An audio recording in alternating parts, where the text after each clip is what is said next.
নমস্কাৰ। গুৰু দেৱদামোদৰৰ ধৰ্মত বেদ আদি শাস্ত্ৰ খণ্ড ৩৬লৈ আগবাঢ়ি গুৰুদেৱক প্ৰণিপাত জনাই ভক্তগণৰ সংগ কামনা কৰিছোঁ। এই খণ্ডত ভাগৱত পুৰাণৰ প্ৰথম স্কন্ধৰ পঞ্চদশ অধ্যায়ত অৰ্জুনৰ মুখত যদুকুল সংহাৰ শ্ৰৱণ আৰু শ্ৰীকৃষ্ণৰ অন্তৰ্ধান বাৰ্তা শুনি পাণ্ডৱসকলৰ হিমালয়ৰ দিশে মহাপ্ৰয়াণ কিদৰে হ'ল অনুধাৱন কৰোঁ হওক। তাৰে আগতে শ্ৰীকৃষ্ণৰ মহাপ্ৰয়াণত অৰ্জুনৰ শোক আৰু দেৱদামোদৰ গুৰুৰ তিৰোধানৰ ভক্তসকলৰ বিলাপ শুনোৱা হওক। কান্দে অৰ্জুনে ও হে বান্ধৱক স্মৰিয়া, কৈ গৈলা প্ৰাণ সখী আমাক এৰিয়া। কান্দে অৰ্জুনে তুমি সমদম প্ৰভু, ও হে প্ৰাণৰ ঈশ্বৰ, হৰি কৃষ্ণ ঈশ্বৰ।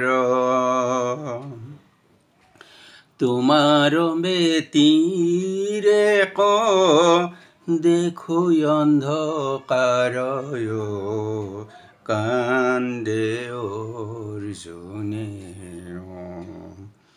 হেন মতে কান্দে ভক্ত, ও হে দামোদৰ গুণী, তুমি হেন গুৰু আমি পাইব কোনো ঠাই, কান্দে ভক্তগণে। মনত কৰিলা ভক্তে ও হে গুৰুৰ আদেশ, লয়া গৈলা শিষ্যগণে গৰৰ ঘাতক, কান্দে ভক্তগণে। সীতাহন নিৰ্মিলে অগৰু চন্দনে, হৰি অগৰু চন্দনে। ভক্তগণে নাম ধৰে নতুৱাই গায়ে, কান্দে ভক্তগণে। এহি মতে আনন্দতে ও হে দেহ দহিলে, গুৰু কবি নাই ভক্তে সত্ৰ আহিলে, কান্দে ভক্তগণে। কান্দে অৰ্জুনে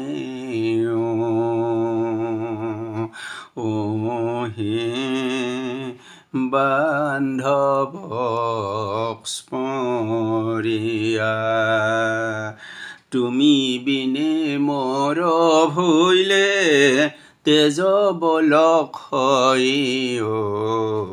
কান্দে অৰ্জুনে। হেন মতে কান্দে ভক্তে ও হে গুৰু কবি নাই, তুমি হেন গুৰু আমি পাইব কোনো ঠাই কান্দে ভক্ত গণে। সুতে ক'লে, মহাৰাজ যুধিষ্ঠিৰে নানা আশংকা কৰি অৰ্জুনৰ বিষয়ে কল্পনা কৰিছিল। তেতিয়া অৰ্জুনে কৃষ্ণৰ বিৰহত কাতৰ হৈ উঠে। শকত তেওঁৰ বাক ৰুদ্ধ হৈ যায়। তেওঁ নিষ্প্ৰভ হৈ ভগৱানক চিন্তা কৰিব ধৰিলে। শেষত অনেক কষ্ট কৰি শোক সম্বৰণ কৰিলে, চকুৰ পানী মুচিলে। কৃষ্ণৰ অদৰ্শনৰ বিৰহত কাতৰ হৈ পৰে। বাৰে বাৰে অৰ্জুনে কৃষ্ণৰ কথা কয়, হে মহাৰাজ, বান্ধৱৰূপী হৰিৰ সংগৰ পৰা আমি বঞ্চিত হ'লোঁ। দেৱগণৰো আশ্চৰ্যকৰ বিষয় এই যে তেওঁ আমাৰ তেজ অপহৰণ কৰিছে। দেহ প্ৰাণহীন হ'লে মৃত বুলি কোৱা হয়। যাৰ ক্ষণ কাল বিয়োগত এই জগত অপ্ৰিয় দৰ্শন হয়, অৰ্থাৎ দেখি ভাল নালাগে। যাৰ সম্যক আশ্ৰয়ত দ্ৰৌপদ গৈ স্বয়ম্বৰ সভাত সমাগত কামোন্মত্ত নৃপতিসকলৰ প্ৰভাৱ অপহৰণ কৰিছিল আৰু ধনুৰে মৎস্যক নিপাতিত কৰি দ্ৰৌপদীক লাভ কৰিছিল। যাৰ সান্নিধ্যত দেৱগণৰ সতে দেৱৰাজ ইন্দ্ৰক জয় কৰি খাণ্ডৱ বন অগ্নিক দিছিল, সেই খাণ্ডৱ দাহে মই দানৱক ৰক্ষা কৰাৰ অদ্ভুত পৰিকল্পনা শিল্পকলামণ্ডিত সভা লাভ কৰিছিল। যাৰ কৃপাত আমি পৃথিৱীৰ ৰজাসকলক পৰাজিত কৰিছোঁ। যাৰ তেজত অজাত অস্থিতুল্য বল বীৰ্য সম্পন্ন তোমাৰ অনুজ ভীমসেনে জৰাসন্ধক বধ কৰিছিল। দুঃশাসন প্ৰভৃতি দুৰ্বৃত্তগণে ৰাজসভাত দ্ৰৌপদীৰ খোপা খুলি কেশ আকৰ্ষণ কৰিছিল। যি খোপা ৰাজসূয় যজ্ঞত মহা অভিষেক কৰাত প্ৰশংসনীয় আৰু ৰম্য আছিল, সেই ঘটনা স্মৰণ কৰি ভগৱান শ্ৰীকৃষ্ণই সভাত উপস্থিত হয়। তেওঁৰ চৰণত প্ৰণাম কৰাৰ সময়ত দ্ৰৌপদীৰ নয়ন অশ্ৰু কৃষ্ণৰ চৰণত পৰিছিল। ভগৱান কৃষ্ণই ভীমৰ দ্বাৰা দুঃশাসন প্ৰভৃতিৰ পত্নীসকলৰ বৈধব্য ঘটাইছে। আমাৰ বনবাসৰ সময়ত শত্ৰু দুৰ্যোধনৰ কৌশলত 10,000 শিষ্যৰ সতে মুনি দুৰ্বাসা আহি উপস্থিত হৈছিল। তেতিয়া আমাৰ ৰন্ধন পাত্ৰত অন্ন নাছিল। অভুক্ত ব্ৰাহ্মণসকলৰ অভিশাপৰ ভয়ত আমি বিপন্ন হৈছিলোঁ। সেই সময়ত কৃষ্ণ আহি দ্ৰৌপদীৰ ৰন্ধন পাত্ৰৰ পৰা শাকঅন্ন ভক্ষণ কৰি আমাক ৰক্ষা কৰিছিল। আহাৰৰ আগত স্নান কৰা সময়ত জলমগ্ন ঋষিসকলৰ মন পৰিতৃপ্ত কৰি আৰু বৃথাই আহাৰৰ ব্যৱস্থা কৰোৱা হ'ল বুলি পলাই গৈছিল। যাৰ তেজত দেৱীৰ সতে শূলপাণি শিৱে যুদ্ধত বিস্মিত হৈ আমাক নিজৰ পাশুপত অস্ত্ৰ দিয়াইছিল। সেই দেহেই স্বৰ্গলোকত দেৱৰাজ ইন্দ্ৰৰ সতে অৰ্ধাসন আমি লাভ কৰিছিলোঁ। সেই স্বৰ্গত আমি যেতিয়া ক্ৰীড়া কৰিছিলোঁ, ইন্দ্ৰৰ সতে দেৱগণে নিবাক কবচ নামৰ অসুৰসকলক বধৰ নিমিত্তে আমাৰ গাণ্ডীৱ চিহ্নিত বাহুদণ্ড আশ্ৰয় কৰিছিল। কৃষ্ণৰ প্ৰভাৱত সেয়া অত্যন্ত শক্তিশালী হৈছিল। শ্ৰেষ্ঠ ভক্তসকলে মোক্ষৰ কাৰণে যাৰ চৰণ কমল ভজন কৰে, মহামণ্ডিত আমি সেই ঈশ্বৰক আমাৰ সাৰথি হিচাপে লাভ কৰিছিলোঁ। হে নৰদেৱ, কৃষ্ণৰ গম্ভীৰ মৃদু মন্দ হাঁহিৰ সতে মনজ্ঞ পৰিহাস বাক্য সমস্ত এতিয়াও আমাৰ মনত পৰিছে। তেওঁ আমাক পাৰ্থ, অৰ্জুন, সখা, কুৰুনন্দন ইত্যাদি হৃদয়গ্ৰাহী সম্বোধনেৰে সম্বোধিত কৰে। শয্যা উপবেশন ভ্ৰমণ প্ৰশংসা আৰু ভজন আদি কৰ্মত একত্ৰে অৱস্থান কৰিছোঁ। ইয়াৰ ব্যতিক্ৰম হ'লে হে বয়স্যা তেওঁ অত্যন্ত সত্যবাদী।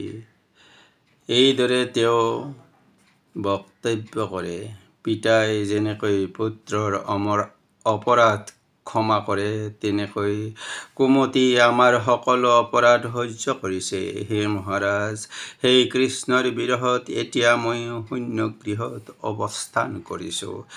শ্ৰীকৃষ্ণৰ 16,000 মহিষী ৰক্ষাৰ ভাৰ লৈ মই দুৰ্বৃত্ত বহু গমৰ দ্বাৰা পৰাজিত হৈছোঁ। মোৰ সেই গাণ্ডীৱ ধনুৰ্ধৰ অশ্বৰথ ৰক্ষাৰ ভাৰ লৈ দুৰ্বৃত্তই বহু গমৰ দ্বাৰা পৰাজিত হৈছোঁ। মোৰ সেই গাণ্ডীৱ ধনুৰ্ধৰ অশ্বৰথী সকলো আজি শক্তিহীন। মহাৰাজ, যিসকলৰ মংগল চিন্তা কৰিছে তেওঁলোকে বিপ্ৰৰ সতে বিমূঢ় হৈ অন্নময় মদিৰা পান কৰি উন্মত্ত চিত্তে এজনে অন্যজনৰ বিৰুদ্ধে অস্ত্ৰ ধাৰণ কৰিছে। আমাৰ বন্ধুসকলৰ মাজত মাত্ৰ 4-5 জন অৱশেষ আছে।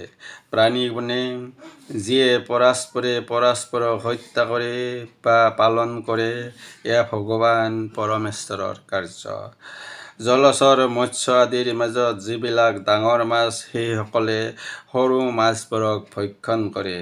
বলৱান দুৰ্বলসকলক আৰু বলশালী ব্যক্তিয়ে পৰস্পৰৰ বলশালী সকলক বিনাশ কৰি থাকে। বলিষ্ঠ যদু আৰু মহৎ পাণ্ডৱসকলৰ দ্বাৰা দুৰ্বলসকলক বিনাশ কৰি ভগৱানে যদুকুলৰ দ্বাৰা পৰস্পৰক হত্যা কৰিয়েই পৃথিৱী হৰণ কৰিলে। সুতে ক'লে, শ্ৰীকৃষ্ণৰ চৰণ কমল গভীৰ প্ৰেমত ধ্যান কৰি কৰি অৰ্জুনৰ চিত্ত বিযুক্ত হৈছিল। বাসুদেৱৰ চৰণ কমলত চিন্তা কৰি সঞ্জাত ভক্তিৰে বিষয় বাসনা নষ্ট কৰিছিল। যুদ্ধৰ আগত ভগৱান শ্ৰীকৃষ্ণই যি উপদেশ দিছিল, অৰ্জুনে সেয়া পাহৰি গৈছিল। এতিয়া আকৌ সেই জ্ঞান তেওঁ লাভ কৰিছে। ব্ৰহ্মজ্ঞানৰ দ্বাৰা প্ৰকৃতিৰ লয় হ'ল, তেওঁ গুণাতীত হ'ল। নাশ হ'ল লিংগদেহ সূক্ষ্মদেহৰো অৰ্জুন সম্পূৰ্ণ শোকমুক্ত হ'ল। মহাৰাজ যুধিষ্ঠিৰে কৃষ্ণৰ গতি আৰু যদুকুলৰ নাশ চিন্তা কৰি স্বৰ্গপথে যোৱাৰ কথা ভাবিলে। কুন্তী দেৱীও অৰ্জুনৰ কথাত জীৱনমুক্ত হ'ল। মানুহৰ পাৱত যেনেকৈ কাঁইটে বিন্ধিলে অন্য কাঁইটেৰে উলিয়াই উভয় কাঁইট পৰিত্যাগ কৰে, ঠিক সেইদৰে ভগৱান শ্ৰীকৃষ্ণই যি দেহেৰে পৃথিৱীৰ ভাৰ হৰণ কৰিলে, সেই দেহ পৰিত্যাগ কৰিলে। ঈশ্বৰৰ ওচৰত অৱতাৰ তনু আৰু ভূতাৰ মুক্তি উভয়ে সমান। অভিনেতাই যেনেকৈ নিজ ৰূপৰ পৰা নানা ৰূপ ধাৰণ কৰে আৰু শেষত অন্তৰ্ধান হয়, সেইদৰে ভগৱানেও নিজৰ স্বৰূপৰ পৰা নানা ৰূপ ধাৰণ কৰে আৰু সেই ৰূপ ত্যাগ কৰে। সেই পবিত্ৰ কথা সকলোৱে শ্ৰৱণ কৰা উচিত।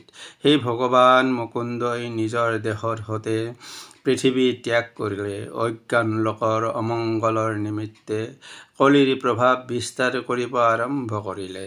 যুধিষ্ঠিৰে সকলোতে লোভ, মিথ্যা, হিংসা, ছলনা ইত্যাদিৰ প্ৰভাৱ দেখা পালে। তেওঁ তেওঁৰ সুসংযত পুত্ৰ পৰীক্ষিতক সহাগৰা ধৰিত্ৰী অৰ্পণ কৰিলে। স্বৰাজ্য হস্তিনাপুৰত তেওঁক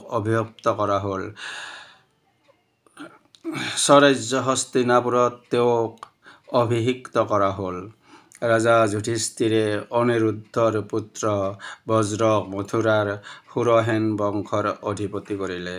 নিজেই প্ৰজাপতি দেৱতাৰ যজ্ঞ কৰিলে। 3টা অগ্নিত আত্মাক সমৰ্পণ কৰিলে। ৰাজসিক বস্ত্ৰ অলংকাৰ আদি ত্যাগ কৰিলে। ক্ষমতা শূন্য আৰু অহংকাৰ শূন্য হৈ বন্ধন ছিন্ন কৰিলে। এবাৰ বাক্যত, মনত, প্ৰাণত নিজৰ কাৰ্য উৎসৰ্গাৰ সতে নিজকে মৃত্যুত আৰু মৃত্যুক পঞ্চভূতৰ সমষ্টি দেহত লয় কৰিলে। পৰৱৰ্তী পৰ্যায়ত তেওঁৰ দেহৰ হত, ৰজ আৰু তম এই তিনি গুণ লয় কৰে। এইবিলাক কাৰণত প্ৰকৃতিত জীৱাত্মাত আৰু জীৱাত্মাক অব্যয় ব্ৰহ্মত লয় কৰে। মলিন বসন পৰিধান কৰিলে। নিৰাহাৰ আৰু মৌন হ'ল। আউলি বাউলি কেশেৰে উন্মত্তৰ দৰে কাকো উপেক্ষা নকৰি বধিৰৰ দৰে গৃহৰ পৰা বাহিৰ হ'ল। পৰম ব্ৰহ্মক ধ্যান কৰি কৰি উত্তৰ দিশে গমন কৰিলে। এই দিশত আগতে যিসকল গৈছে আৰু সেইফালৰ পৰা কোনো উভতি অহা নাই। ভীম প্ৰভৃতি ভাতৃসকলে অগ্ৰজৰ দৰে গৃহৰ পৰা বহিৰ্গত হ'ল। যুধিষ্ঠিৰে ধৰ্ম আদি 12টা পুৰুষাৰ্থক সম্যক ৰূপত নিৰ্বাহ কৰিছিল। তেওঁ বুজিব পাৰিছিল যে কৃষ্ণৰ পাদপদ্মই তেওঁৰ আশ্ৰয়। সকলো ভায়েই ভগৱানৰ ধ্যানচ্যুত ভক্তিত পবিত্ৰ বুদ্ধি লাভ কৰিলে। বিদুৰেও কৃষ্ণৰ প্ৰতি মন অভিনিৱিষ্ট কৰিলে। প্ৰভাত সূৰ্যত দেহত্যাগ কৰিলে। পিতৃগণৰ সৈতে স্বস্থানে গমন কৰে। তেতিয়া দ্ৰৌপদীয়েও ভগৱান বাসুদেৱৰ প্ৰতি একান্তমতী হৈ তেওঁ লাভ কৰিলে। জগত ঈশ্বৰ দেৱ দামোদৰ চিতৰ পৰম গুৰু তাহান্ত বিনাই হৰি ভকতৰ ভজিবাৰ নাই কেও। গুৰু সেবিবাৰ বল সাধনাৰ হৰিপদেৰ হেহি। কল্পতৰু হৰি বৈকুণ্ঠৰ পতি তুমি বিনে নাহি হাৰ। গুৰুদেৱ দামোদৰৰ ধৰ্মত বেদ আদি শাস্ত্ৰ খণ্ড 36 সমাপ্ত কৰি সকলোকে প্ৰণাম জনাইছোঁ। ধন্যবাদেৰে অনন্ত কুমাৰ শৰ্মা।